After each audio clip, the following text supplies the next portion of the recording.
Assalamualaikum warahmatullahi wabarakatuh. Halo Sobat Airnav, kembali lagi dalam podcast Clear for Take Off yang dikelola oleh Hubungan Masyarakat Airnav Indonesia. Bersama saya Sabrina Wardani, hari ini saya akan mengajak Sobat Airnav sekalian untuk menggali informasi yang edukatif mengenai dunia aviasi. Mungkin Sobat Airnav di sini masih ingat gimana sih perasaannya pas pertama kali naik pesawat terbang? Mungkin excited, senang, cemas, sedih, terharu, dan mungkin perasaan itu masih ada sampai sekarang. Saya sendiri masih merasa cemas ketika naik pesawat terbang karena kita tidak tahu apa yang akan terjadi di atas sana, dan juga fase-fase ketika take off dan landing itu kan fase-fase yang krusial. Nah, fase-fase kritis ini yang akan kita kupas tuntas dalam podcast Clear for Take Off, ditemani oleh 3 orang narasumber, 2 orang air traffic controller dari Airnav Indonesia dan juga 1 orang pilot. Mungkin Sobat Airnav di sini pernah mendengar istilah Critical 11, tentunya dari film di tahun 2017 lalu mengenai 3 menit setelah take off dan juga 8 menit sebelum landing itu adalah fase-fase kritis. Nah, di sini kita akan memvalidasi apakah fase-fase kritis itu benar ada dan istilahnya apakah memang benar. Critical 11 itu adalah istilah di dunia aviasi. Pada hari ini, saya akan ditemani oleh 3 orang narasumber dan saya juga akan memperkenalkan ke 3 orang narasumber. Yang pertama ada Mbak Deborah. Halo. Boleh say hello kamera. Mbak Deborah ini berpengalaman terbang membawa pesawat Sriwijaya dan juga Blackstone dari 2017 ya Mbak, betul ya? Iya, betul. Sudah melanglang buana sejak 2017. Dan juga dari Air Traffic Controller Airnav Indonesia kita kedatangan 2 narasumber. Yang pertama Mas Sufyan Amir. Halo. Dan juga Mbak Putri Herida. Halo. Mas Amir ini sudah mengontrol sejak 2013. Benar. Dan Mbak Putri ini sudah mengontrol sejak 2010. Jadi memang dikatakan senior ya, udah lebih 1 dekade ya, lebih dari 10 tahun mengontrol. Baik saja Sobat Airnav Indonesia dimanapun kalian berada, mungkin di sini teman-teman penasaran juga sama seperti saya, apakah istilah Critical 11 itu lumrah di dunia aviasi, dan sebagai praktisi di dunia penerbangan dari 2 sudut pandang yang berbeda, dari pilot dan juga air traffic control, akan membahas ini secara lebih dalam. Dan sebelum kita lanjut ke fase kritis yang akan dibahas ini, mungkin teman-teman atau Sobat Airnav di rumah belum begitu paham mengenai proses take off dan landing pesawat, karena kita sebagai penumpang biasanya ya kadang kita sebelum take off udah tidur ya Mbak ya. Benar Mas, sekali. Apalagi kalau di Jakarta sering ya, bangun-bangun tiba-tiba pas udah mau landing. Nah, kita nggak tahu, yang penting bismillah kita aman terbang sampai dengan tujuan selamat. Nah, sebenarnya di balik itu ada beberapa orang atau beberapa bagian yang bertanggung jawab, dan juga kita patut berterima kasih kepada mereka karena telah mengantarkan kita selamat sampai tujuan. Boleh dong Mas dan Mbak, mungkin ya ini dari segi ATC dan juga pilot, dijelaskan proses sederhana mengenai take off dan landing pesawat itu bagaimana gitu, biar Sobat Airnav semua tahu bagaimana proses itu terjadi. Mungkin boleh dimulai dari Mas Amir terlebih dahulu. Baik, terima kasih Mbak Sabrina atas kesempatannya. Sobat Airnav, pada hari ini saya selaku Air Traffic Controller atau pengawas lalu lintas udara saat ini saya bekerja di Bandara Soekarno-Hatta. Jadi saya akan menjelaskan bagaimana proses dari pesawat bergerak mulai dari apron. Jadi kalau memang Sobat Airnav masuk ke bagar barata, masuk ke dalam pesawat, kemudian setelah itu duduk gitu, tadi Mbak Sabrina bilang langsung tidur gitu, mungkin memang benar gitu. Jadi sudah capek di Soekarno-Hatta, antri ya. Jadi udahlah, kita percayakan saja pada pilot, dan mereka tuh sebenarnya tidak mengetahui selain pilot tuh ada apa lagi. Ternyata memang ada satu lagi profesi yang mungkin cukup awam bagi mereka, benar sekali. Jadi awam bagi teman-teman Sobat Airnav sekalian, ada namanya Air Traffic Controller. Nah, di sini saya akan sedikit menjelaskan bagaimana sih proses dari Sobat Airnav memasuki pesawat, kemudian pesawat tersebut sebelum take off melakukan mundur. Jadi pesawat itu jarang sekali pesawat yang bisa mundur. Jadi pesawat mundur dengan bantuan pushback car.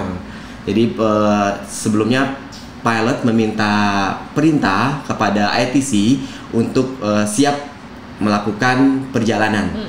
Nah, di sini pesawat mulai bergerak, kemudian dari bergerak, kemudian dia taksi, berjalan menuju landasan. Nah, di landasan ini juga pilot tidak serta-merta dengan langsung meninggalkan landasan tersebut.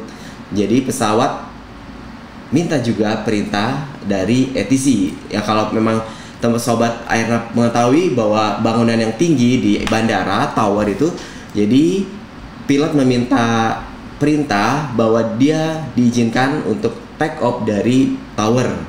Nah, di seorang ATC akan memberikan perintah jika memang memastikan seluruh landasan atau runway yang ada di bandara tersebut sudah memang clear. Nah, di proses take off-nya itu kita akan memberikan perintah untuk pilot pesawat untuk tinggal landas dari landasan Soekarno-Hatta menuju destinasi atau tujuan sobat airnav. Untuk prosesnya, makanya di proses take off ini juga merupakan critical. Jadi ya, kalau memang kenapa sobat airnav disuruh mematikan, diperintahkan untuk mematikan handphone, alat komunikasi, kemudian disuruh membuka jendela dan ditegakkan tempat duduk gitu kan, seperti itu. Jadi memang itu dari sisi di pesawat penerbangan itu memang itu posisi yang sangat kritis. Dan untuk di ATC, kita setelah kita memberikan perintah, kita akan memastikan bahwa pesawat tersebut tinggal landas dengan baik dari Soekarno-Hatta menuju tujuan yang telah direncanakan. Seperti itu Mbak Sabrina. Clear for take off ya? Benar. Sama kayak judul podcast hari ini, Clear for take off. Judul podcast Airnav Indonesia. Setelah bisa take off, berarti itu kendalinya oleh pilot atau masih tetap ATC? Tetap. Jadi selama pesawat itu bergerak sampai pesawat itu berhenti kembali, tetap diawasi, dipantau, dipandu semua dalam penerbangan ini oleh air traffic controller. Jadi kalau misalnya kita dari Soekarno-Hatta menuju ke paling dekat lah Lampung misalnya, jadi kita ke Lampung atau ke Palembang gitu kan, atau tujuan yang lainnya, bahkan ke luar negeri pun sama. Jadi seorang pilot dan seorang ATC selalu bekerja sama. Jika memang ada sesuatu hal yang menurutnya tidak sesuai dengan prosedur gitu kan, jadi seorang pilot pun akan memberikan informasi tersebut kepada ke ATC. Begitu juga dengan ATC, jadi akan memberikan informasi tersebut, baik cuacanya kalau dari kita, dari ATC cuaca seperti itu. Kemudian dari proses take off, kalau kita ketahui kalau di tower ini karena memang kita adalah bertugas untuk membantu pesawat yang berada di area bandara, vicinity aerodrome. Jadi sebatas penglihatan dari seorang ATC. Jadi walaupun memang kita punya berbagai alat bantu dalam menjalankan pekerjaan kita, tapi tugas utama kita itu memang harus melihat secara langsung dengan mata kita, visual. Jadi kalau memang ada sesuatu misalnya dalam tadi proses kita take off pesawat itu, kita sudah memberikan clear for take off. Akan tetapi di situ kan memang ada proses kritisnya, baik dari landasan itu apakah sudah benar-benar clear, benar-benar bersih dari seluruh baik kayak kita sampah misalnya, kayak kita sampah gitu kan, ataupun dari nanti takutnya ada kendaraan yang melintas di landasan, ataupun juga nanti ada seorang orang pekerja mungkin kita nggak tahu hewan pekerja akan melintasi dari landasan. Itulah dinamakan clear for take off. Jadi landasan sudah bisa ditinggalkan. Seperti itu aja. Oh begitu, berarti proses untuk take off ini dikelola sama ATC mulai dari mundur ya, karena pesawat tidak bisa mundur. Dan mungkin di atas sana pesawat ini, pilot ini masih berkomunikasi kan dengan ATC. Benar sekali Mbak. Jadi data seperti saya bilang tadi, dari pesawat mulai bergerak sampai pesawat mulai berhenti, jadi akan selalu dipandu dan berkomunikasi dengan seorang ATC. Nah, kalau memang saya akan sedikit menjelaskan bagaimana sih prosesnya berpindahan dari ATC Jakarta pindah ke ATC Lampung ataupun ke Palembang, Jogja dan lainnya, seperti ini. Jadi kalau memang di tower itu memang memiliki ruang kerja yang berdasarkan vicinity, penglihatan. Jadi nanti setelah pesawat tinggal landas, maka akan diberikan kepada ATC yang bekerja di radar. Oke, dioper ya? Dioper, jadi di change frekuensinya, dipindahkan ke frekuensi lainnya untuk dipandu oleh ATC yang ada di radar. Jadi pada saat setelah pesawat tinggal landas dari mulai roda rolling hingga pesawat tinggalan take off seperti itu, tinggal landas, itu masih dipegang sama atau dikontrol, dipandu dan oleh ATC yang ada berada di tower. Kemudian setelah pesawat tinggal landas, maka pesawat tersebut akan dipindahkan frekuensinya di frekuensi ke frekuensi radar atau adjacent unit lainnya di kita seperti itu. Nanti pesawat akan berkomunikasi dengan teman-teman saya yang ada di frekuensi radar seperti itu, Mbak. Oke. Berarti ini masih di atas ya? Masih di atas, benar. Baru banget take off kita. Baru take off. Di atas terbang kira-kira ya kalau mau ke Lampung 45 menit. Bener. 30 menit lah ya sekitar itu. Nah, bagaimana persiapan? Gimana? Jadi bahkan Mbak tidak Lampung itu kelamaan 45 menit terbang ke Harusnya? Lampung. Itu cuma 10 menit sampai 15 menit kita take off. Sebenarnya. Benar. Cuma Untuk lamanya itu cruising, terbang cruisingnya tidak lebih dari 30 menit. 3 menit sebenarnya. Mungkin Oke. yang Lama. lamanya adalah antrian untuk take off-nya gitu. Iya. Antrian kita di bandara buat check in itu yang lebih lama. Iya, itu lebih lama sih. Dan berarti di atas 10 sampai 15 menit nih misalnya Iya. ke Lampung.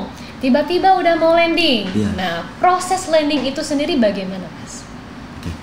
Untuk proses lainnya mungkin rekan saya Boleh, Mbak Mbak Putri bisa menjelaskan. Jadi kalau untuk landing, sebenarnya untuk take off dan landing kita tuh sudah punya prosedur ya Mbak ya. Sebenarnya kita punya yang namanya standar instrument departure dan standar instrument arrival gitu. Jadi pesawat dari satu titik ke titik manapun itu sebenarnya kita sudah desainkan, sudah ada path-nya, sudah ada jalurnya gitu. Nah, untuk di critical momennya adalah di approach segment, yaitu yang di 8 menit sebelum landing itu. Iya, Di 8, kalau untuk teknis secara pesawatnya saya kurang paham ya, karena saya dari sisi ATC-nya di 8 menit itu biasanya pesawat sudah masuk di STAR-nya, masuk di standar instrument arrival-nya di titik A dia harus ketinggian berapa, dengan di titik B dengan ketinggian berapa, dan itu mandatory, harus, tidak boleh tidak gitu. Di suatu poin tertentu kalau dia tidak bisa comply dengan peraturan yang sudah dibikin, dia harus inform ke ATC kenapa, alasannya, dan assist apa yang harus kita bantu yang pilot butuhkan gitu. Tapi kalau semuanya normal, pilot tinggal mengikuti standar instrument departure, standar instrument arrival yang sudah ditentukan.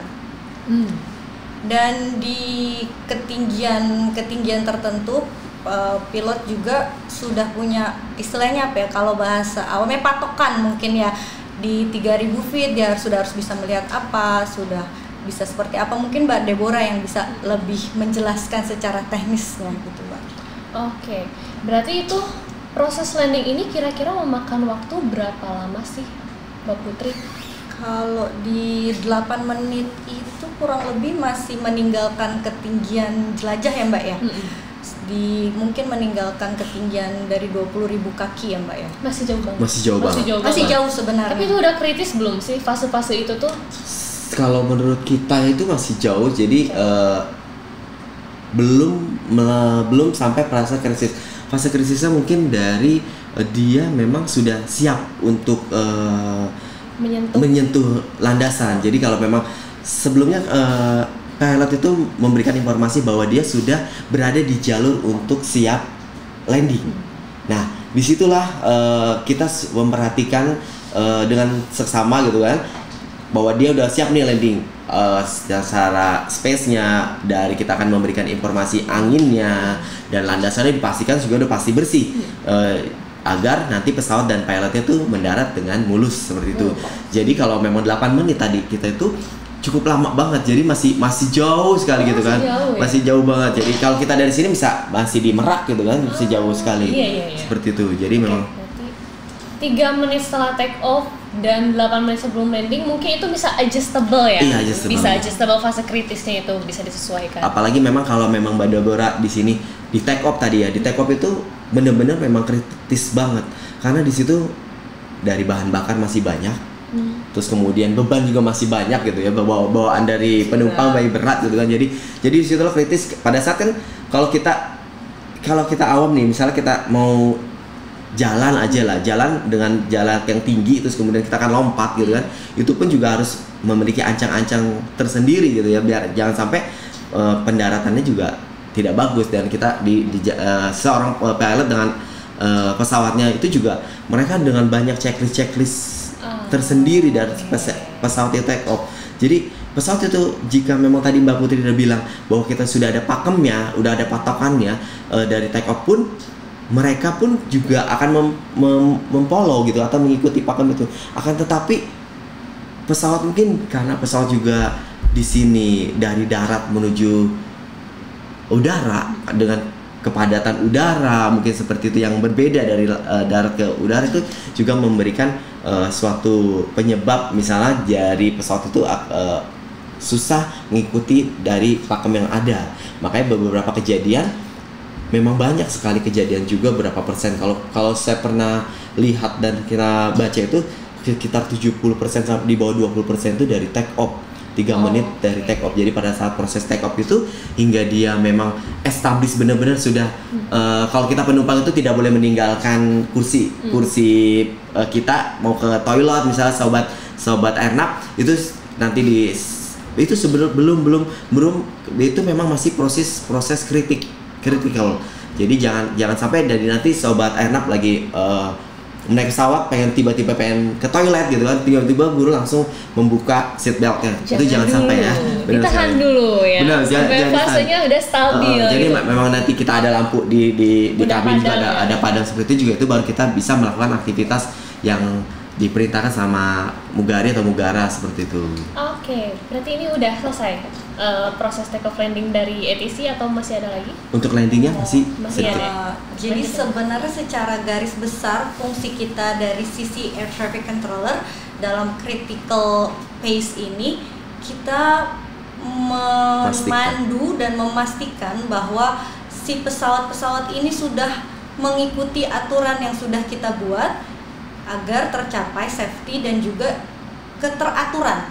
Karena kan contoh misalnya mungkin dari Jakarta ya, di inbound-nya banyak, outbound-nya traffic-nya juga banyak gitu padat kan. Ya. Padat apalagi di jam-jam tertentu gitu. Jadi kita mesti pastikan bahwa jarak yang kita buat sesama arrival itu memungkinkan untuk kita untuk memasukkan satu lagi pesawat departure gitu. Karena memang di Soekarno-Hatta kan runway-nya combine ya Mbak, bisa dipakai untuk arrival dan juga departure. Jadi make sure bahwa jaraknya cukup, landasannya clear, dan tidak ada runway incursion atau bisa orang awamnya adalah tidak ada gangguan pada runway gitu Mbak. Tapi kalau misalkan di runway-nya ada gangguan ataupun padat, biasanya kita nunggu di atas ada holding. Itu namanya holding teman-teman, dan itu adalah prosedur keselamatan penerbangan ya, masih betul. Sesuai jalur gitu. Apakah itu fase kritis juga Pak bukan? Yang holdingnya. Kalau holding dibilang fase kritis mungkin enggak ya Mbak ya, karena setahu saya di pesawat itu kan udah ada sistemnya untuk mengatur holding. Cuma kita dari air traffic controller tetap harus memastikan pesawat-pesawat yang holding ini di ketinggian yang aman dan juga memiliki jarak yang aman dengan traffic yang lainnya gitu Mbak. Jadi pada saat holding pun jangan sampai bertabrakan karena dia akan muter-muter di situ aja, tetap diawasi. Jadi terus dibiarin gitu. Jadi kalau memang tadi mungkin kalau sobat airnav yang dalam naik pesawat terus kemudian landing ternyata kok masih terbang lagi gitu kan, itu bisa jadi dikatakan fase kritisnya, karena memang di situ juga kita tidak bekerja di ruangan kita sebagai orang traffic controller, kita juga kan bekerja sama ada gangguan-gangguan dari luar gitu kan. Jadi ada faktor eksternal dan faktor internal. Mungkin faktor internal dari ATC sendiri gitu kan, dan peralatan-peralatannya. Tapi faktor eksternal kan ada cuaca. Nah, pada saat tadi mau landing, kita sudah memastikan bahwa pesawat landasan itu sudah clear. Nah, akan tapi dari pilot pun mengatakan bahwa ini ada angin gitu kan, anginnya mungkin nabrak pesawat, mungkin ya memang tidak bisa untuk melakukan di luar toleransi, tidak bisa untuk landing. Jadi makanya pesawat kadang ada yang naik lagi, kita misalnya naik lagi, nanti kita akan diputar kembali, baru akan masuk lagi ke tujuan untuk landing. Dan bahkan jika memang tidak hanya angin, kadang kita sudah memastikan si ATC, kita sebagai ATC sudah memastikan, kita melihat sudah clear, tiba-tiba ada tadi, tiba-tiba kok ada orang lewat, wah ini gimana gitu kan, kita karena langsung dong lewat hewan ataupun apapun gitu ya, kan? Kalau ditabrak kan ya gimana, akan membahayakan juga, jadi namanya nanti incursion, jadi kecelakaan di di landasan seperti di runway. Jadi makanya untuk safety-nya pun kita akan terbangan kembali, kita akan bikin pesawat tersebut naik lagi. Jadi Sobat Airnav nih nggak usah takut kalau misalnya di pesawat udah mau landing tiba-tiba naik lagi, atau ini kok nggak landing ya, kita muter-muter terus gitu. Semua yang dilakukan, prosedur yang dilakukan itu pasti safety first sih Mbak alasannya. Jadi jangan khawatir dan jangan sedikit-sedikit protes, kok kenapa nih ada di awan terus kok nggak landing. Nah, karena itu adalah prosedur keselamatan yang sudah dibuat oleh teman-teman ATC.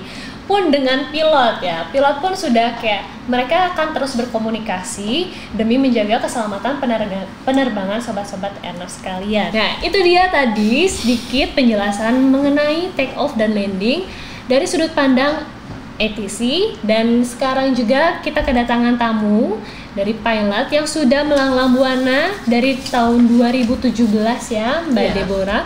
Mungkin tadi ada sedikit perbedaan kali ya, point of view dari ATC dan juga pilot. Nah kalau ATC kan duduk nih di tower, statis keadaannya diam. Mungkin kita bisa melihat point of view dari seorang pilot yang dinamis, berada di atas ketinggian berapa ribu kaki. Itu bagaimana sih proses take off dan landingnya? Baik sobat-sobat semua, jadi seperti yang tadi sudah dijelaskan oleh Mas Amir dan Mbak Putri, basically kami sebagai flight crew mulai dari pesawat mundur, lalu taxi itu berjalan menuju ke landasan untuk take off sampai sudah di atas ketinggian tertentu, descent itu artinya kita turun ketinggian, lalu approach itu kita mau landing sampai pesawat benar-benar mendarat dan kembali parkir di bandara tujuan. Itu semua guidance by ATC. Jadi mereka bertanggung jawab untuk mengelola traffic supaya ada distance tertentu, ada timing tertentu, ada speed dan ada altitude yang harus kita ikuti. Pada dasarnya semua aturan itu bisa dilihat di chart. Jadi kalau misalkan sobat-sobat mau kepo ini bisa buka aja, mungkin bisa buka di googling Jeppesen chart atau Naviga chart, nanti akan melihat, oh contohnya tadi misalkan dari Jakarta ke Lampung, misalkan kita departure dari Jakarta, take off itu, setelah take off itu pesawatnya lurus, belok kanan, belok kiri atau bagaimana. Nah itu semua kita tinggal follow aja yang ada di chart. Jadi bukan kayak mentang-mentang saya mau ke Lampung misalkan ya, terdekat memang kiri, tapi mungkin di sebelah kiri itu ada obstacle baik gunung ataupun gedung yang mana mungkin prosedurnya dibuat belok ke kanan dulu, seperti itu contohnya. Begitupun dengan pada saat mau mendarat. Jadi itu dari segi komunikasi antara pilot dengan ATC-nya. Nah, kalau untuk bagaimana kami mengoperasikan pesawatnya itu sendiri, sebenarnya ada beberapa prosedur yang memang sudah menjadi patokan. Jadi ada beberapa hal yang harus kita memorize untuk dikerjakan. Jadi itu memang sudah tidak ada tawar menawar, prosedurnya memang harus seperti itu. Dan untuk meng-cross check apakah prosedur yang kita lakukan itu sudah benar, karena kan kita manusia ya, two man operation aja, 2 orang antara kapten dengan FO aja masih ada beberapa hal yang mungkin miss. Either karena weather, kita mungkin stressful karena traffic, atau mungkin karena delay. Nah mungkin ada yang miss, makanya kita dipandu dengan adanya checklist. Di checklist itu untuk mengecek apa-apa saja yang perlu kita lakukan tadi, seperti itu. Oke, berarti memang semuanya itu sudah ada guidance-nya. Sudah. dan pilot sama ATC itu tidak akan putus komunikasi ketika melakukan proses penerbangan. Jadi sudah dipastikan insya Allah aman ya. Beberapa obstacle mungkin juga itu udah ada mitigasinya sendiri dari pilot pun ATC, dan mungkin sebenarnya pilot ini akan lebih praktikal untuk mengalami fase kritis. Nah mungkin juga Mbak Debo, sebenarnya fase kritis saat menerbangkan pesawat itu tuh ada di mana sih? Baik, jadi istilah fase kritis yang common di aviasi itu disebut juga dengan critical phase atau steril cockpit, yaitu dimulai pada saat pesawat mulai lepas landas sampai di ketinggian 10.000 kaki. Nah, para sobat bisa tahu dari mana sih ini udah 10.000, kan nggak mungkin bawa altimeter dong ke atas gitu. Nah, bisa dilihat kalau kalian ingat tanda sabuk kencangan sabuk pengaman itu yang awalnya dari merah dia berubah menjadi hijau. Yang seperti tadi dibilang sama Mas Amir, kita sebagai penumpang sudah boleh untuk bergerak di dalam pesawat seperti itu. Itu ya. Lalu itu pada saat take off. Nah, sedangkan untuk landingnya sendiri dimulai dari setelah desain turun dari ketinggian sampai 10.000, dimulai fase kritisnya itu dari 10.000 itu sampai benar-benar mendarat. Seperti itu. Jadi sebenarnya dari berapa ribu kaki ya, mungkin bukan hitungannya bukan waktu kali ya. Tapi sebenarnya istilah critical eleven itu lumrahkah di dunia penerbangan? Mungkin di Mbak Deborah sebagai seorang pilot, apakah pernah mendengar istilah critical eleven selain film ya? Iya. Kalau selain film sih jujur ya itu masih belum common di kami gitu. Iya. Well, untuk saya jelaskan lagi boleh ya. Jadi untuk apa sih yang harus dilakukan gitu pada saat fase kritis itu, ini yang tidak boleh, justru yang tidak boleh dilakukan adalah satu, sebagai flight crew kita itu tidak boleh melakukan aktivitas apapun kecuali yang berhubungan dengan control di aircraft, dan tidak boleh berkomunikasi kecuali dengan ATC. Karena itu menjadi tanggung jawab ATC kalau kita memerlukan bantuan atau informasi terupdate. Lalu yang kedua yang tidak boleh adalah dari cabin crew atau pramugari. Pramugari tidak boleh mengganggu baik secara komunikasi kepada flight crew seperti itu. Kalaupun boleh, itu harus berdasarkan safety reason. Safety reason. Nah, kalau dari teman-teman ATC sendiri, istilah critical eleven ini lumrah atau enggak sih sebenarnya? Kalau dari saya sejujurnya baru dengar juga sih. Baru dengar ya? Baru dengar. Karena kurang familiar, tapi basic knowledge bahwa take off dan landing memang crucial phase gitu. Dan nggak dipatok waktunya berapa gitu. Untuk berapa. Mas Amir juga iya sama. Baru Benar. dengar. Jadi kalau memang dibilang 3 menit atau 8 menit itu juga kita tidak bisa memastikan itu. Banyak kasus sebenarnya sih ya, ada beberapa kasus yang sebelumnya gitu, mohon maaf, Sriwijaya 182 gitu, kemudian ada Lion yang menuju Pangkal Pinang gitu kan, itu juga baru banget take off, baru tinggal landas.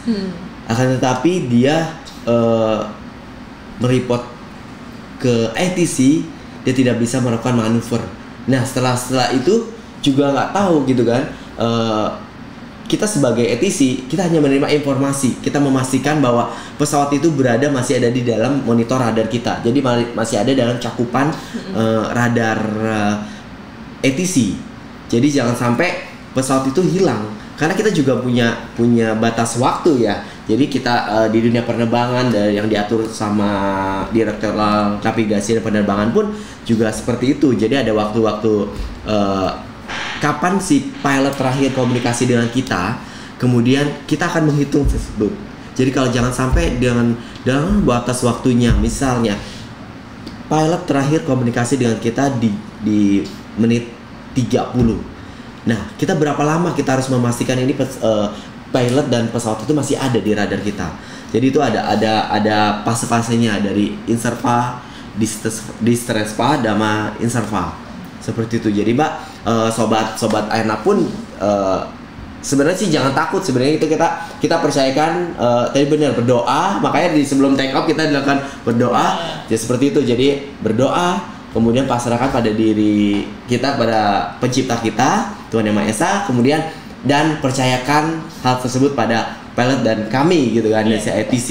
Jadi memang pesawat makanya kemarin kejadian tersebut Lion pun di Karawang gitu kan, di Karawang, jadi otomatis kalau dari udara gitu tidak jauh gitu kan. Itulah mungkin yang disebut itu tidak dari proses dia take off sampai dengan menuju Karawang itu tidak sampai 3 menit. Hitungannya memang tidak patok ya, nggak konkret gitu kalau waktu. Tapi mungkin yaitu tadi kita kan sudah berencana ya, pilot dan ATC ini pasti sama-sama ingin memberikan keselamatan dan kenyamanan bagi penumpang pesawat terbang. Cuma fase kritis ini juga tidak bisa dinilai oleh waktu 3 menit setelah take off dan 8 menit sebelum landing itu mungkin juga adjustable. Tapi yang pasti adalah fase kritis itu memang saat take off dan landing. Seperti itu. Mungkin mengenai fase kritis ini, ada nggak sih pengalaman Mas dan Mbak mengalami fase kritis mungkin yang lebih sering kali ya, yang berhadapan langsung fase kritis itu mungkin seorang pilot. Mungkin Mbak Debo pernah ada nggak sih pengalaman mengalami fase kritis di saat penerbangan? Baik, sebenarnya saya tidak ada ya yang terlalu signifikan kayak misalkan terjadi emergency condition pada saat take off ataupun landing. Tapi pernah pada saat landing waktu itu tiba-tiba cuaca memburuk. Jadi sebenarnya sebelum kita terbang, kita harus briefing dengan flight dispatcher. Nah, pada saat briefing itu kita diberitahukan, oke, hari ini kita akan terbang menggunakan pesawat ini dengan rute dari sini ke sini, dengan fuel atau bensin yang diperlukan berapa, jumlah penumpangnya berapa, total beratnya berapa, dan yang paling penting adalah dari cuaca itu sendiri. Dan apakah ada NOTAM. Jadi NOTAM itu Notice to Airmen, itu untuk memberitahukan. Jadi dia seperti surat edaran seperti itu yang rutin diberitahukan apabila ada perubahan yang terjadi di area aerodrom tertentu. Misalkan ada RI1 mungkin mau lewat, sedangkan kalau mau RI1 lewat, area di sekitarnya itu harus clear kurang lebih 30 menit before, 30 menit after. Jadi misalkan harusnya kita berangkat dari pukul 7 pagi, oke, berarti kita tahu nih kita mau dimajukan atau mau dimundurkan supaya tidak harus menunggu waktu pada saat NOTAM itu. Seperti itu. Balik ke pengalaman, jadi pada saat itu saya sedang approach mau landing di daerah Medan. Padahal sebelumnya di laporan cuaca itu di saat-saat saya approach itu cuacanya bagus. Tapi mungkin karena di situ areanya adalah pegunungan sehingga banyak terjadi perubahan angin. Nah, pada saat itu tiba-tiba mendapatkan tailwind itu angin dari belakang itu waktu itu sampai 20 knot. Sementara untuk di pesawat yang saya pakai itu maksimalnya adalah 10 knot, sehingga kita tidak legal untuk landing. Jadi just in case nanti kita landing dan something bad happen, itu kita bisa mendapatkan investigasi itu kenapa kamu tetap memaksakan landing padahal itu sudah ada restrictionnya seperti itu. Maka dari itu saya dan kapten saya memutuskan untuk go round. Go round itu artinya cancel untuk mendarat seperti itu. Tadi dilanjutkan sudah dijelaskan bahwa ada holding. Nah, biasanya pesawat holding itu ada beberapa alasan. Selain karena cuaca, mungkin cuacanya sedang buruk gitu kan, ATC-nya memberikan info visibility-nya atau jarak pandangnya di bawah dari batas minimum. Lalu yang kedua, mungkin kita sedang mengantri, jadi masih banyak yang mau landing. Yang ketiga, tadi ada yang goron. Nah, kalau kita goron sama ATC akan diberikan prioritas. Biasanya akan diarahkan, oh kita mau ke poin mana. Poin itu tuh seperti misalkan titik. Nah, kita diarahkan ke titik tertentu dan biasanya kita disuruh bikin holding dulu di situ untuk menyelesaikan konfigurasi kita. Misalkan tadi kan posisinya kita sudah siap untuk mendarat. Nah, untuk siap mendarat posisi konfigurasi pesawat itu berbeda dengan pada saat masih di atas. Contohnya landing gear itu kan sudah turun. Contohnya lagi flaps yang ada di sayap pesawat. Kalau sobat-sobat pada pernah duduk di area overwing, nah itu bisa melihat ada bagian dari belakang itu yang naik dan turun. Nah seperti itu, pada saat nanti sudah ready, kita sudah siap untuk melakukan approach, kita akan informasi lagi ke ATC, baru nanti akan diinstruksikan untuk approach seperti itu. Berarti pengalaman Mbak Deborah itu saat mau landing ya, fase kritisnya. Dan untung saja Mbak Deborah ini, karena kita sudah ada prosedurnya ya untuk penerbangan ini, jadi bisa memitigasi suatu hal yang tidak diinginkan atau something bad happen, jadi nggak terjadi seperti itu. Dan kalau misalnya dari ATC sendiri, fase kritis ini apakah kalian menerima laporan dari pilot atau bisa merasakan sendiri sih sebenarnya? Kita kan nggak tahu nih, ATC ini taunya fase kritis ini dapat laporan dari pilot atau memang bisa memprediksi adanya fase kritis di saat-saat mau saat take off ataupun landing. Boleh dijelaskan Mbak Putri? Kalau dari sisi ATC, jadi semua take off dan semua landing itu kita consider itu sebagai fase yang kritis. Jadi kita tetap pay attention ya untuk proses take off dan landing. Sebelum itu aku jelasin, jadi kayak di Soekarno-Hatta nih kita kan punya 3 runway ya, 3 runway itu bisa dipakai 6 arah yang berbeda gitu. Nah, gimana sih kita nentuin runway mana sih yang mau kita pakai gitu? Nah, itu komponennya banyak. Salah satunya adalah arah angin dan juga cuaca. Seperti yang terjadi baru-baru ini, Sobat Airnav kan kita lagi musim hujan nih kan. Mungkin ada Sobat Airnav yang pernah merasakan udah ngantri nih di runway ini, kok nggak berangkat-berangkat, tahu-tahu taksi lagi pindah runway-nya. Jadi keputusan itu tuh juga bukan semata kita bikin tanpa alasan gitu. Jadi seperti yang tadi dibilang Mbak Deborah, ada wind komponen, tailwind-nya berapa yang bisa ditoleransi. Kalau di atas itu kita mau nggak mau, walaupun sudah banyak antrian, tapi kalau sudah ada report bahwa wind-nya berubah, kita harus ganti gitu. Jadi untuk meminimalisir kejadian-kejadian di fase-fase kritis seperti di take off dan landing itu. Jadi seperti misalnya pesawat landing nih Mbak ya, udah approach nih, sudah deket banget, dan di atas runway dia mengalami yang namanya tailwind, di atas toleransi dari si pesawat itu bisa gitu. Dia bisa naik lagi gitu. Itu bukan suatu proses yang di luar ekspektasi. Itu kita sudah bisa ekspektasi dan kita sudah ada mitigasinya. Seperti yang Mbak Deborah bilang tadi, cancel approach, kita akan bawa dia holding di titik tertentu untuk troubleshooting gitu. Dan juga kita sebagai sisi air traffic control, misalnya kenapa dia tadi kena tailwind di atas 10 knot, tailwind komponennya sudah tinggi sekali gitu. Kita sebagai air traffic control, kita mempersiapkan untuk pergantian runway, dan itu prosesnya nggak bisa sebentar gitu. Jadi yang pesawat yang gagal mendarat, kita bawa untuk holding. Di pesawat yang di bawah pun yang sudah mengantri untuk take off, kita alihkan ke runway yang lain untuk mendapatkan take off dan landing yang aman. Tapi sebenarnya fase kritis ini ada nggak sih pas lagi di udara, lagi terbang gitu misalnya, bukan pas fase take off dan bukan pas fase landing, jadi tiba-tiba ada fase kritis di atas, itu memungkinkan terjadi atau enggak? Mungkin emergency condition maksudnya.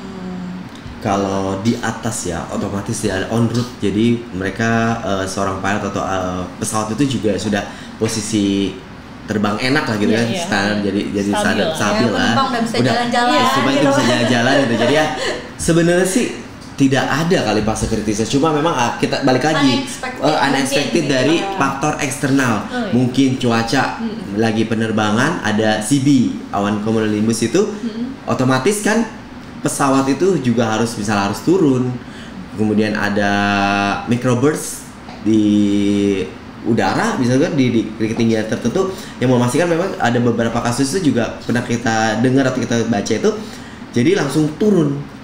Jadi pesawat itu kayak kita itu kebanting lah gitu kan, jadi penumpang itu merasa kebanting seperti itu. Jadi itu juga bukan dari faktor internal, misalnya dari pesawatnya. Jadi kalau memang pesawatnya udah dicek, otomatis dari sebelum take off, Sobat Airnav jangan sampai lupa nih, bahwa pesawat itu juga sudah di checklist ya, Mbak Deborah, bener ya. Jadi sebelum dipakai atau digunakan itu, pesawat itu sudah dipastikan pesawat itu dalam kondisi baik. Jadi ini ada lagi faktor eksternal, yaitu kita tidak bisa kita tidak bisa prediksikan gitu. Jadi ya bisa jadi cuacanya seperti itu, Mbak Sabrina. Oke, jadi fase-fase kritis ini sebenarnya sudah ada mitigasinya ya. Kalau take off, landing, dan itu udah prosedural yang bisa kita terima seperti go round, holding. Terus kalau misalkan antrian untuk take off itu sebenarnya wajar ya, tidak perlu dikhawatirkan gitu. Karena memang sebenarnya permasalahan dari fase kritis ini adalah bagaimana sih penumpang merasa cemas, karena kalau mau take off kan mungkin ada yang mulus, ada yang masuk pesawat langsung. Mereka mengingatnya fase kritis itu begitu gitu. Kalau misalnya ada keterlambatan sedikit, mungkin mereka sudah cemas. Nah, mungkin itu yang dibicarakan di masyarakat awam, fase kritis itu seperti itu. Dan ketika landing itu juga tidak mulus, karena kan ya bagaimana mau mulus ya, karena kita juga membutuhkan bantuan angin seperti itu dan unexpected lainnya. Ketika take off dan landing itu, unexpected things itu juga sebenarnya bisa kita minimalisir ya, maksudnya dengan antrian, dengan holding. Jadi kalau misalkan ada sesuatu di runway, mungkin ada orang yang melewat, ada kendaraan, atau mungkin di beberapa bandara masih ada hewan di runway itu masalah, mungkin ya masa ditabrak kan. Jadi bisa dulu di go around, di holding dulu, kita sapu dulu ataupun bersihkan dulu clearnya untuk mendapat landing seperti itu. Dan mohon maaf Sabrina, sedikit pengalaman dari saya seorang ATC, bahwa tadi memang kita digoronkan. Kita seorang pilot, kita sudah bilang landasan itu udah clear, sudah bisa digunakan untuk untuk landing ya. Tapi pesawat yang sebelumnya misalnya dari mungkin pesawat sebelumnya take off atau dia pesawat sebelum itu landing juga, menginformasikan bahwa di landasan ternyata ada serpihan barang-barang. Kalau kita tuh FOD gitu kan, jadi ada barang-barang kayak seperti pecahan ban atau foreign object damage itu kan, yang kita nggak tahu. Kadang mungkin kerikil kan, nggak mungkin kalau kerikil kecil gitu kan, tapi kebanyakan sih pecahan aspal atau pecahan dari landasan, atau juga bisa jadi ban pesawat itu juga kadang kayak kita mungkin kayak vulkanisir lah. Kalau sobat airnav itu mengetahui ban vulkanisir mungkin agak terkelupas. Obat otomobil ya. Obat otomobil. Jadi mungkin ada beberapa mungkin ban pesawat pun juga terkelupas gitu kan. Jadi tidak pecah gitu kan, cuma terkelupas. Nah, di situ pun juga kita sebagai ATC tidak bisa untuk memastikan itu. Kita sebelum sudah pastikan clear, sudah bebas untuk silakanlah secara visual ATC sudah bisa. Ternyata pilotnya ada yang sebelumnya report bahwa landasan ada FOD, otomatis dari pilot yang sudah kita berikan instruksi perintah untuk landing tidak bisa. Jadi kita harus menggarankan pesawat tersebut untuk naik kembali. Seperti itu. Jadi kalau memang tadi sobat airnav bilang kok naik lagi gitu kan, banyak mah sudah capek-capek terbang jauh gitu, misalnya penerbangan sudah 8 jam atau berapa jam itu juga bisa dipastikan bahwa kita memang menjaga safety, jadi memastikan bahwa baik yang ada di darat maupun yang ada di udara di dalam pesawat itu semua aman dan sampai tujuannya pun dengan aman gitu. Kita pastikan seorang ATC dan seorang pilot itu juga seperti itu. Jadi fase kritis itu sebenarnya memang ada ya. Dan sebenarnya kalau misalkan sepengalaman Mbak dan Mas kerja selama ini, fase kritis terburuk mungkin yang pernah dihadapi, mungkin Mbak Deborah tadi ya, yang tadi pas landing itu udah terburuk. Kalau misalkan pengalaman Mas dan Mbak ATC ini, ada nggak sih pesawat yang pernah dipandu tiba-tiba mengalami fase terburuk pas take off atau landing mungkin? Kalau di musim yang lagi kayak gini nih Mbak nih, musim hujan ya, itu sih kayaknya semua ATC sudah prepare for the worst gitu ya. Karena memang sudah menjadi tanggung jawab kita kan untuk memberikan informasi, memberikan assist gitu. Jadi kalau misalnya sebagai ATC seperti saya gitu, misalnya kita udah tahu nih awannya lagi bergerak nih gitu, dan biasanya di saat awan bergerak itu rawan sekali terjadi wind shear gitu Mbak. Jadi angin yang datangnya tiba-tiba gitu. Di perakiraan cuaca memang sudah ada expected wind shear, cuma kapan wind shear-nya itu terjadi nggak ada yang tahu kan gitu. Jadi misalnya seperti pesawat mau landing gitu dari 10 mile, kita sudah report wind shear caution gitu. nanti kita kasih tahu in the event of going round instruksi kita akan seperti apa gitu. Misalnya seperti in the event of going round, continue runway heading, maintain 3000 feet gitu. Jadi pesawat tetap mencoba untuk landing, tetap melakukan approach, tapi di saat dia tidak bisa melanjutkan proses landingnya, dia sudah tahu nih mau kemana gitu. Dan juga untuk pesawat-pesawat yang take off, kalau misalnya cuacanya sudah terlihat tidak kondusif, lebih baik kita tahan di taxiway Mbak gitu. Soalnya juga terlalu beresiko kan. Jadi lebih baik kita nunggu dulu sampai semuanya clear baru bisa dilanjutkan. Dan begitu juga untuk pesawat-pesawat yang landing, kalau misalnya masih tetap tidak kondusif, visibility tetap minima, itu biasanya pesawat holding dulu daripada untuk mencoba nanti gagal lagi untuk mendarat gitu. Terkait fuel juga, terkait banyak hal gitu Mbak. Mas, kalau saya sedikit mendapatkan dari Mbak Putri bahwa di sini pada saat kita take off tadi ya dengan cuaca yang seperti ini, memang kita sudah ada pakemnya ya, dalam arti kita kalau mitigasi itu kalau pesawat seperti ini harus kita apakan gitu kan, harus kita beri perintah apa lagi. Nah pada saat memang ada sesuatu yang tadi saya bilang faktor eksternal, kemudian kita sudah memastikan bahwa kita melihat dari tower, kita melihat bahwa cuaca memang sedikit jelek gitu, sedikit buruk. Akan tetapi setelah kita memberikan instruksi silakan tinggal landas, clear for take off, pesawat rolling, kemudian tinggal landas, tiba-tiba pesawat baru aja kejadian kemarin gitu kan, tiba-tiba tersebut belok kanan. Sedangkan di sebelah kanan kita juga punya runway juga dan sedang melakukan juga akan take off juga. Nah, di kita sebagai ATC sebenarnya pada saat kita sebelum memberikan instruksi clear for take off, kita menanyakan juga ke pilot, bisakah pilot terbang dengan rute ataupun dengan instruksi yang telah tadi pakem atau standar instrumen departure-nya atau tidak. Jika tidak, pesawat tersebut mau kemana? Kita tanyakan kembali ke pilot, apakah dia minta belok kanan dengan sudut tertentu, atau memang kita akan biarkan tunggu sebentar, kita tahan di pinggir di pinggir landasan. Kalau sobat Airnav itu tahu itu, jadi tempat tunggunya di holding point itu, titik-titik menunggu pesawat sebelum take off, atau kita delay sebentar seperti itu.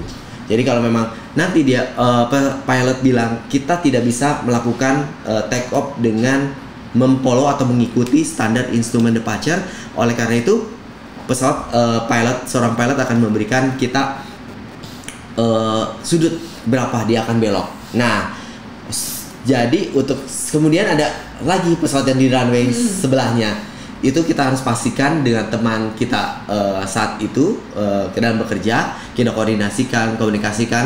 Jadi jangan sampai terjadi kecelakaan. Jadi kalau kemarin kita sempat kalau memang dia tiba-tiba sudah, jadi pada saat di udara dia minta belok kanan. Jadi seperti itu. Jadi otomatis siapa nih akan didahulukan seperti dahulu. Jadi otomatis satu ditahan ketinggiannya, satu diperintahkan untuk terus naik. Itulah memang lagi-lagi faktor eksternal gitu kan. Jadi memang sebelumnya bilang oke, kita akan mengikuti standar instrumen departure, tetapi pada saat udah di udara tidak bisa. Jadi yang itu baru saat ini. Jadi memang seorang ATC juga harus tadi lihat, dengar gitu kan. Terus harus sigap, bener Mbak. Jadi yang harus diapakan gitu kan. Karena itu juga tidak sesuai prosedur juga kan. Karena memang kalau kita misalnya yang satu sudah di 2000, yang ini sedang menuju 2000, yang mana yang harus didahulukan? Gitu, seperti itu. Jadi harus benar-benar jangan sampai terjadi crash. Decision maker ya, iya, benar. Di situ tuh benar-benar. Stres nggak Mas? Ini kita mau tahu nih teman-teman, sobat Airnav juga di sini mungkin banyak yang bukan ATC, bukan dari bidang operasional sama saya seperti saya gitu kan. Pengen tahu sih pengalaman pribadinya menjadi seorang ATC sebenarnya bagaimana sih rasanya? Karena kita tahu kan kalau di Amerika itu profesi nomor 1 yang paling stres itu pilot. Pernah saya baca mereka nggak tahu sebenarnya selain pilot tuh ada juga loh satu profesi yang mendampingi pilot dan sama juga loh stresnya, tingkat stresnya. Kalau saya mendengar penjelasan Mas Amir tadi, ya harus mendengar, harus bisa melihat, harus bisa memutuskan dalam waktu yang cepat. Itu Within tidak second, mudah ya. loh. Iya. Jadi gimana Mas Amir, pengalaman selama berapa tahun berarti ya Mas Amir ini? Sekitar 10 tahun. 10 tahun ya, satu Iya. dekade menjadi seorang ATC di Airnav Indonesia. Ya, mungkin kalau pengalaman dibilang stres, ya kita harus bisa memanage stres tersebut sebenarnya ya. Jadi kalau mau dibilang stres, karena saya 10 tahun di Soekarno-Hatta, otomatis traffic yang ataupun jumlah pesawat yang kita pandu, kita berikan pelayanan gitu kan, itu sekitar 1000 ya. Dibilang 1000. Di 800 sampai 1200. Karena sebelumnya kita pernah mengalami 1200 sesi sebelum kita pandemi gitu kan. Sekarang itu kita masa transisi gitu ya Pak ya. Jadi otomatis di sini yang semakin lama semakin menaik dari yang 500 kemudian 800 sampai saat ini yang mungkin mendekati 1000 juga. Itu sebenarnya sih kalau dibilang stres ya stres gitu. Tapi bagaimana kita memanage stres kita dalam bekerja seperti itu. Jadi otomatis makanya di seorang artis itu tidak boleh bekerja lebih dari 2 jam. Oke, ada Jadi, rehatnya ya? ada breaknya, dan di break itu kita manfaatin. Ada yang memang kita dari perusahaan kita dari Airnav Indonesia juga memfasilitasi ada ruang restnya. Jadi ada restroom areanya itu juga banyak macamnya. Jadi ada yang memang kalau demen main game itu ada buat nge-game, nonton TV seperti itu, tadi ngopi-ngopi gitu kan, atau sekedar break gitu kan, ngopi, bermain games gitu, PS gitu kan, atau PB gitu kan, semua Mobile Legends seperti itu juga ada seperti ada tempatnya. Terus kemudian kalau memang nggak mau main gitu juga, untuk biar jangan stres kita break itu ada juga ruang istirahat, kita mau bobo cantik gitu kan ya. Jadi kita untuk tidur istirahat itu juga, karena kan memang 2 jam itu cukup lelah sekali gitu. Nggak boleh pegang HP pun ya? Iya, karena kan tadi sama dengan pilot juga, juga gitu. Jadi si penumpang pun juga tidak menggunakan HP pada saat dia melakukan penerbangan lah. Jadi memang kita pun bekerja karena kita harus fokus, karena kita yang melayani bukan kita seperti main game. Walaupun memang bekerjanya pun ya kalau kita bilang seperti kita bagaimana mengontrol, kita tidak mengontrol cuma manusia aja, karena itu juga kita alat, kemudian pesawat itu juga alat sih untuk mencapai sampai tujuan. Jadi kita harus fokus benar-benar, dan kalau kita bilang handphone sedikit pun juga, apalagi Soekarno-Hatta gitu kan, dengan take off landing itu tidak sampai 2 menit ya. Kalau kita bilang 2 menit seperti itu sudah ada yang harus take off kan kembali, itu juga tidak bisa. Itu juga salah satu menjaga keamanan safety kita, jadi jangan sampai terdistract gitu kan, terpengaruhi, terinfluence dari luar seperti itu. Karena kalau HP kita aja kalau di rumah seperti apa gitu, ada HP itu udah benar. Jadi kan memang kita ada tempat khusus untuk ditaruh seperti itu. Jadi ya peralatan kita di dalam tas sudah dalam tas saja, tidak bisa digunakan pada saat kita di ruangan kerja seperti itu. Mbak Putri lebih lama lagi ya? Benar dari sekali. 2010. Gimana Mbak Lebih lama Putri? 3 tahun aja. Iya, kalau dibilang stres, mungkin stres ya cuma kayak seperti Mas Amir bilang, gimana kita handle stres kita kan. Jadi seperti dibilang kerjanya maksimum 2 jam, rest lagi 2 jam, on duty lagi 2 jam kayak gitu. Tapi overall menyenangkan menjadi air traffic controller. Menyenangkan Sobat Airnav. Mungkin di sini belum ada, mungkin masih ada teman-teman atau Sobat Airnav yang masih berada di bangku sekolah. Siapa tahu ya, karena biasanya teman-teman itu atau Sobat Airnav ini taunya profesi itu pilot kan, seperti Mbak Deborah ini. Sebenarnya kalau tertarik di dunia aviasi, banyak ya profesi yang mendekati dunia aviasi ini. Selain pilot, ATC, ada juga teman-teman ATC itu dibantu dengan teman-teman dari kom, juga ground handling ada, itu banyak sekali. Nah sekarang kita kembali ke Mbak Deborah, pengalaman membawa pesawat sejak 2017. Mbak Deborah ini selain membawa pesawat komersial juga pesawat kargo ya Mbak ya? Sekarang. Boleh diceritakan pengalamannya, kok bisa sih jadi pilot? Cewek lagi, dan ini sangat menarik, pilot cewek gitu kan. Kalau nggak jadi pilot mungkin bisa jadi selebgram ya, karena banyak banget pilot cewek sekarang, followersnya banyak gitu. Kita mau tahu dong dari sisi Mbak Deborah sendiri, mengapa tertarik menjadi seorang pilot? Jadi awalnya saya itu pramugari di nih. Pramugari di maskapai swasta, lalu belum sampai 2 tahun saya resign, saya pindah ke maskapai BUMN. Nah, di situ saya diajaklah dengan rekan seprofesi untuk awalnya menemani dia untuk ikut tes masuk sekolah pilot yang kedinasan. Karena kalau kedinasan kan dia seleksinya dia lebih ketat ya. Nah, karena dia semacam beasiswa seperti itu. Waktu itu memang niat dari awalnya hanya untuk menemani gitu. Cuman karena dia pengen ditemaninya literally untuk ditemenin ikut tes, jadi ya saya mau nggak mau jadi daftar. Padahal waktu itu sebenarnya usia saya tuh sudah 1 tahun di bawah batas maksimum untuk saya mendaftar. Dan itu sudah lama dari saya lulus sekolah ya. Jadi mungkin mikir kayak emang aku masih bisa ya, kan udah lupa untuk kayak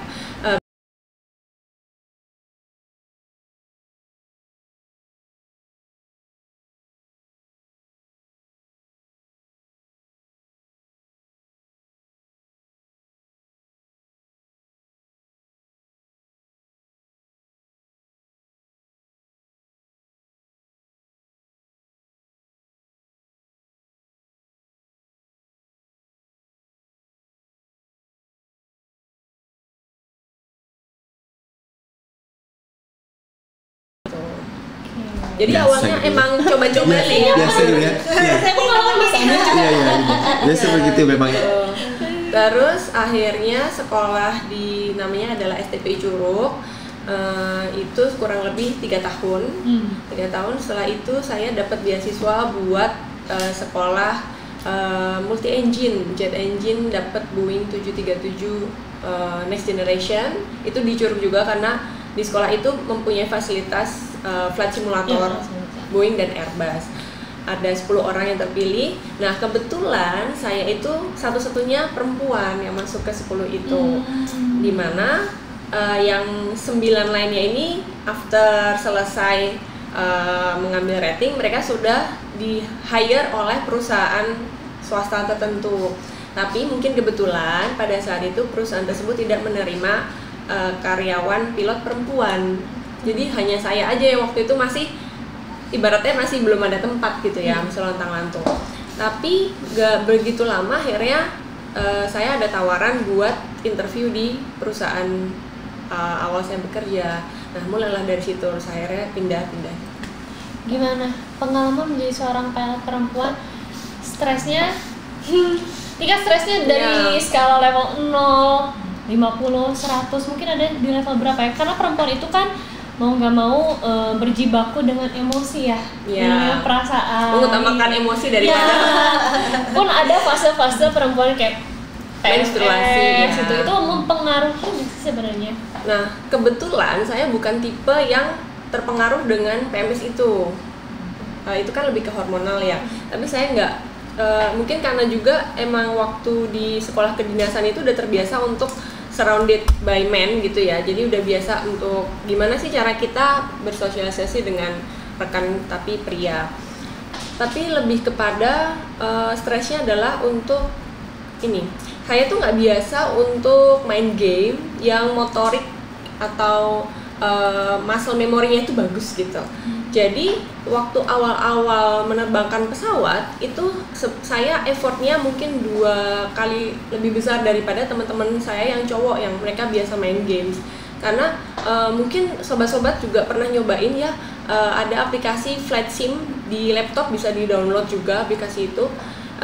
Di situ kita bisa belajar gimana sih mengoperasikan pesawat, skillnya bisa belajar dari situ awalnya. Ya, jadi waktu itu awalnya untuk kita bisa dirilis boleh terbang itu kita harus bisa solo flight. Solo flight itu benar-benar terbang bawa pesawat sendirian. Nah itu awal struggle-nya paling di situ. Sama pas udah di dunia kerja adalah gimana sih cara merubah paradigma masyarakat Indonesia, especially orang timur kan memang masih ada gender issues ya, kita nggak bisa pungkiri. Jadi mereka mungkin pada saat itu sebelum akhirnya kena dan mengetahui kemampuan itu mungkin memandang sebelah mata kayak ya elah cewek paling gitu aja. Sebenarnya sih lebih ke situ. Tantangan tersendiri untuk pilot cewek ya. Iya. Itu. Dan mungkin juga seorang pilot sama etis ini kan pasti harus berkomunikasi intens ya saat proses penerbangan pesawat. Apa sih kendalanya yang pernah dialami oleh ATC dan juga pilot saat berkomunikasi? Mungkin bisa dimulai dari Mbak Putri dulu ya. Kalau kendalanya mungkin dari segi alat ya Mbak ya. Kadang kita di frekuensi ada interference gitu, atau juga mungkin ada jamming gitu. Jadi mungkin ada yang nggak sengaja kepencet alat transmitnya gitu, jadi ngejam nih, nggak bisa kita transmit dan kita nggak bisa dengar juga gitu. Paling itu sih. Mas Amir mungkin ada tambahan kendala komunikasi dengan pilot? Dengan pilot ya, kalau komunikasi paling kita tadi memang kan kadang kita melayani, tidak memandu gitu kan, memandu gitu kan, memberikan perintah itu tidak hanya satu pilot dengan satu ATC. Iya. Jadi satu ATC itu dengan banyaknya pilot pesawat, otomatis tadi benar Mbak Putri bilang, jadi memang apalagi kita juga bicara dengan sinyal gitu, sinyal frekuensi. Nah itu pun juga tidak langsung sinyal frekuensi itu kita bicara dengan tatap muka seperti ini. Ada medianya juga, medianya udara juga, lagi-lagi media udara gitu kan. Dan di situ pun juga kita nggak bisa memastikan dengan baik. Itu karena kita sampai A bisa jadi sampai AAA gitu kan, ABB. Jadi masalah frekuensi paling utama sih menurut saya sendiri pribadi itu yang memang menjadi kendala. Kalau memang frekuensi kita sudah clear, bagus gitu kan, otomatis komunikasi kita antara pilot dan ATC berjalan dengan baik. Nah makanya kalau bilang jamming tadi itu benar sekali. Jadi itu juga merupakan semuanya pengen manggil gitu, semua pengen dipandu dengan si ATC tersebut. Jadi otomatis tidak pada saat bersamaan mereka memencet tadi radio mereka, pilot seperti itu. Jadi otomatis kita juga nggak bisa siapa nih yang manggil gitu kan, siapa yang minta perintah gitu. Jadi seperti itu. Jadi yang benar-benar komunikasi sih yang paling penting menurut saya antara pilot dan ATC. Tapi kita tetap ada mitigasinya kok Mbak. Iya. Kita punya backup frekuensi. Jadi di setiap desk control di posisi apapun pasti ada main frekuensi sama secondary frekuensi. Ya, jadi sobat Airnav nggak perlu jadi, khawatir, semua sudah ada mitigasinya. Iya, jadi kalau memang selain di frekuensi juga kita punya peralatan lagi juga. Jadi backup peralatannya juga ada. Jadi kalau pada saatnya misalnya kayak Max ini kita nggak bisa gunakan, kita masih ada lagi yang lain gitu. Jadi langsung dipindahkan backup seperti itu. Sama kalau aku boleh nambahin, kendala adalah di faktor bahasa Mbak, di faktor aksen. Jadi kan pilot yang datang ke sini nggak bukan Indonesia aja kan ya, tapi internasional berbagai juga. macam itu kadang dengan aksen dari suatu negara tertentu itu agak struggle untuk bisa mengerti memahami gitu. Betul sih itu. Kalau dari pilot sendiri Mbak Deborah, kira-kira apa sih obstacle ataupun hambatan yang terjadi biasanya antara pilot dan juga ATC? Ya. Kalau untuk dari segi komunikasi sebenarnya tadi sudah dijelaskan, mungkin lebih ke language barrier aja. Kalau kita dengan kalau saya ya dengan ATC luar, especially mungkin untuk di China. Ya mereka spellingnya tuh kurang clear gitu, seperti itu. Tapi kalau basic knowledge-nya adalah kita sebenarnya semua belajar standar phraseology yang ada di aviation.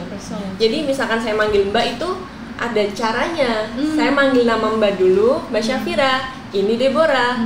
Nah saya menyebutkan saya mau ngapain atau saya mau kemana. Nah nanti akan diberikan instruksi sesuai dengan yang tadi saya minta oleh ATC.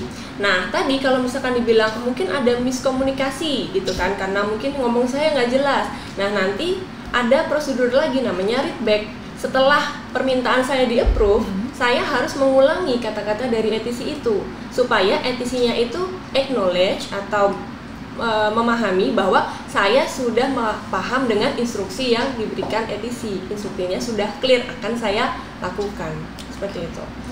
Nah yang kedua adalah untuk komunikasi sendiri kita juga bukan hanya melalui verbal, tapi juga ada yang namanya transponder, itu by radar untuk mengetahui posisi kita, especially kalau misalkan ATC-nya sudah by radar, mereka bisa mengetahui tuh dari display komputernya posisi kita di mana. Itu juga untuk membantu mereka mengetahui berkomunikasi dengan kita gitu. Jadi terdiri dari 4 angka yang nanti itu diatur oleh ETC. Jadi ETC-nya nanti akan memberikan kombinasi 4 angka ini ke kita untuk identifikasi, oh pesawat ini kodenya ini, seperti itu.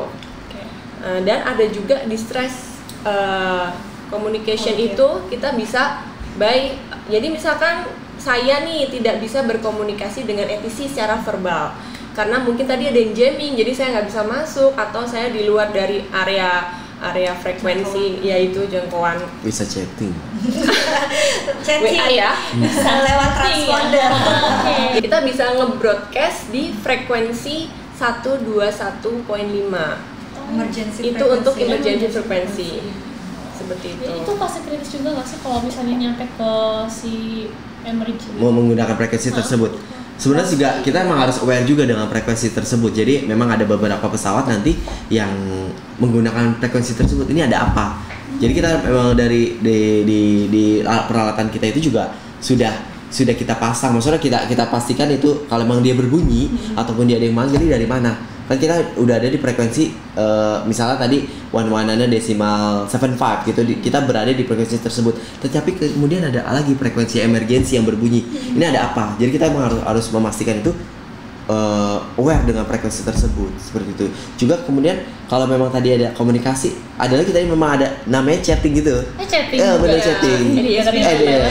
ADSB, CBDLC seperti itu. Jadi memang ada beberapa tadi tidak dicakup area frekuensinya radionya, seperti itu kita bisa melakukan dengan chatting juga. Jadi untuk masalah komunikasi gitu kan Mbak, di satu frekuensi itu kan melayani berbagai traffic ya Mbak ya. Jadi kalau misalnya just in case satu traffic ada yang mengalami abnormal situation lah, jadi kita bawa dia ke frekuensi yang lain, jadi tidak mengganggu dengan traffic yang lain, tapi tetap dipastikan bahwa keamanannya terjaga gitu Mbak. Jadi mitigasinya seperti itu.